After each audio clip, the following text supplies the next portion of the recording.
Perintah Kaisar Naga Chapter 2837-2838. Bukan omong kosong, jika Tuan Chen tidak menyelamatkan saya masih akan menderita di tangan para pembudidaya iblis. Cepat dan minta maaf kepada Tuan Chen. Su Xingyue berteriak pada Zuzu. Zuzu tampak sedih, sementara Chen Ping dengan anggun berkata, "Tetua Su, Anda tidak perlu marah, saya benar-benar tidak bisa menandingi murid Anda di dunia ini."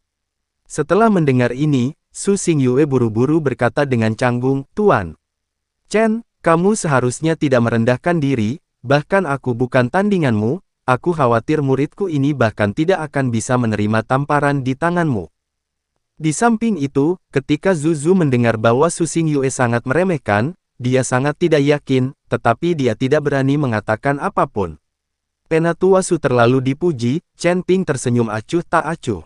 "Tan Chen, kalian duduklah." Su Xingyue menyapa Chen Ping dan Yi dan duduk, lalu berkata kepada Zuzu, "Zuzu, pergilah membuat teh." Zuzu dengan enggan pergi. Pada kenyataannya, Su Xingyue akan mendukung Zuzu, karena dia tahu bahwa Chen Ping datang untuk menemukan dirinya sehat, pasti ada sesuatu. Setelah Zuzu pergi, Su Xingyue menoleh ke Chen Ping dan berkata, "Tuan Chen, saya ingin tahu apakah Anda mencari saya, apakah ada yang salah? Jika ada sesuatu, tanyakan saja, selama aku bisa melakukannya, aku pasti tidak akan memaafkan diriku sendiri. Tetapi jika ini tentang kompetisi Pillmaster Association, saya khawatir saya tidak dapat berbuat apa-apa, meskipun saya hakimnya, tetapi peraturan di Kabupaten Jialing sangat ketat, jadi saya tidak berani menipu." Su Xingyue berpikir bahwa Chen Ping sedang mencarinya saat ini karena dia ingin dia menipu pada pertemuan pemurnian pil. Lagi pula, Sekte Tripod Giok juga ada di sini untuk kompetisi, dan jika dia bisa menang, ada yang sangat murah hati, hadiah. "Elder Su, Anda salah paham, saya bukan tentang pertemuan pemurnian pil, teman saya ini telah diracuni dengan racun aneh, menyebabkan dia tidak dapat menggunakan kekuatannya. Saya telah memeriksanya, tetapi saya tidak dapat berbuat apa-apa, jadi saya ingin meminta Tetua Su untuk membantu saya melihat apakah ada cara untuk menyembuhkannya." Chen Ping menjelaskan. Setelah mendengar ini, Su Xingyue kemudian menatap Yi He, dan setelah mengukurnya 2 kali, hembusan nafas menyelimuti tubuh Yi He. Sesaat kemudian, alis So Xingmun berkerut dan ekspresinya menjadi agak serius.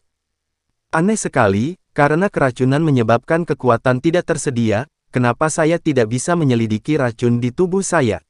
Su Xingyue berkata dengan wajah penuh kebingungan. "Tetua Su, racun yang diracuni temanku, kerusakan yang mengendalikan adalah bagian dari lautan kesadaran, jadi tidak dapat dideteksi di dalam tubuh." Chen Ping berkata. Setelah mendengar ini, Su Xingyue sekali lagi memancarkan perasaan ilahi dan memasuki lautan kesadaran Yi He. Kali ini, Su Xingyue membuat penemuan dan menarik indera ketuhanannya dan berkata, "Jadi begitu, ini pertama kalinya aku melihat racun semacam ini, tidak ada cara untuk menarik kesimpulan. Bagaimana dengan ini, kalian tinggal di sini sedikit lebih lama, ketika beberapa kakak laki-laki saya kembali, kita akan berkonsultasi bersama untuk melihat apakah ada cara untuk menyembuhkan racunnya. Kalau begitu, terima kasih, Penatua Su."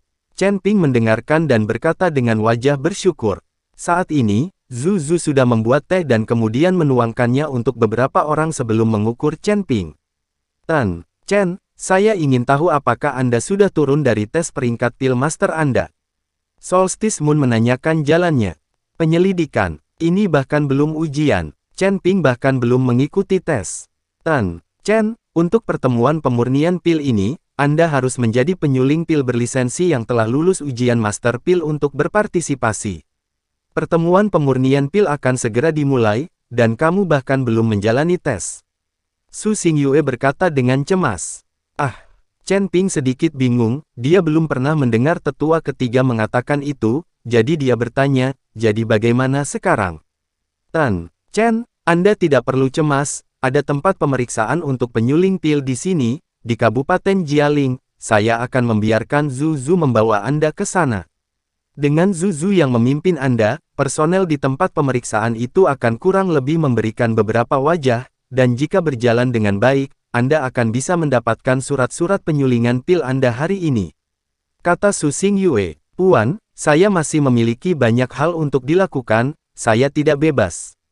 Ketika Pearl mendengarnya, dia agak kesal. Diam, kamu berani tidak mematuhi perintah, bukan? Su Xingyue memelototi Zhu Zhu dan berkata, Puan, tempat pemeriksaan penyulingan pil Kabupaten Jialing ini membutuhkan minimal kualifikasi Master Pil tingkat 3 tingkat atas, apakah menurut Anda orang ini memenuhi syarat? Alam pemurnian pil saya saat ini baru saja mencapai standar ini, orang ini pasti tidak cukup. Akan membuang-buang waktu bagiku untuk membawanya ke sana. Zhu Zhu hanya membenci Chen Ping, berpikir bahwa ranah Chen Ping rendah dan tingkat pemurnian pilnya pasti tidak cukup baik. Kalau disuruh pergi, ya pergi, kemana semua pembicaraan itu? Su Xingyue marah dan wajahnya sangat murung. Melihat tuannya sangat marah, Zhu Zhu hanya bisa berhenti berbicara. Chen tidak keberatan, muridku ini telah dimanjakan olehku. Su Xingyue meminta maaf dan berkata, apapun. Chen Ping tersenyum ringan, tapi temanku ini, aku harus menyusahkan tetua Su. Jangan khawatir, Tuan Chen, ketika kakak laki-laki saya dan yang lainnya kembali, kami akan segera berkonsultasi. Su Xingyue meyakinkan. Chen Ping mengikuti Zhu Zhu pergi, lalu menuju tempat pemeriksaan pil master di Kabupaten Jialing. Chen Ping tidak akrab dengan Kabupaten Jialing, jadi dia hanya bisa mengikuti di belakang Zhu Zhu sepanjang jalan. Zhu Zhu berwajah dingin dan tidak mengatakan sepatah kata pun kepada Chen Ping.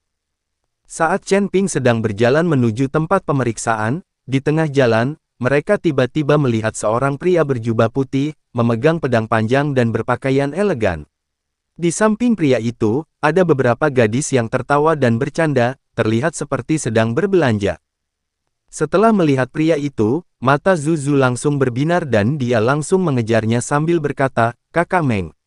Pria itu menoleh dan melihat Zhu Zhu, tersenyum tipis dan berkata, Zhu Zhu, mengapa kamu punya waktu untuk keluar berbelanja, bukankah tuanmu tidak mengizinkanmu keluar?